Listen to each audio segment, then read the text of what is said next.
Kaže poslanik sallallahu alejhi ve sellem: "La a'lamanna aqwaman min ummati yabtuna yawm al-qiyamati bi hasanat amthal jibal tihama."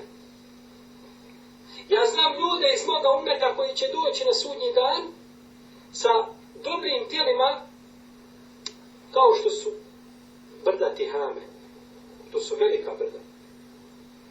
فَيَجَلُهَا اللَّهُ هَبَاءً مَنْثُورًا, pa će Allah učiniti sva ta njihova dobra djela kao rasturenu prašinu.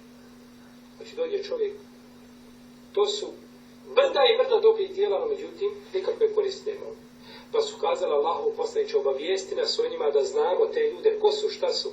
Pa kaže: "Innahum ihvanukum min džildetikum." Kaže, to su vaša braća, vaše kože, sinovi vaše kože, pričaju vašim jezikom. "Ya'khudhuna min al-layli kama ta'khudhun." Klanjaju noćni namaz kao što vi klanjate.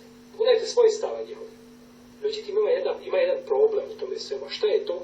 Kaže: "Walakinnahum aqwamun idha khalu bi maharimillah intahakuha." Ali kaže, to su ljudi kada se osame prelaze Allahove granice. On je u džamiji dobar musliman, i on je na pijaci dobar musliman jer ga ljudi vide. No međutim, u kući svojoj nije dobar musliman. Niti prema svojoj ženi, niti prema svojoj djeci. Gleda razvratne emisije, čita razvratnu literaturu. Znači, kada se osami, kada ga niko ne vidi, postiće kada ga ljudi vide, pretvarat će se da posti u svojoj kući, nije postač. Prelazi Allahove granice. Znači, munafički se ponaša, licemjerno se ponaša. Pred ljudima je dobar i ne griješi, ali kad je sam griješi. Uzvišen je Allah od tebe hoće da budeš musliman i danju i noću. I pred ljudima i mimo ljudi. Uvijek hoće od tebe da budeš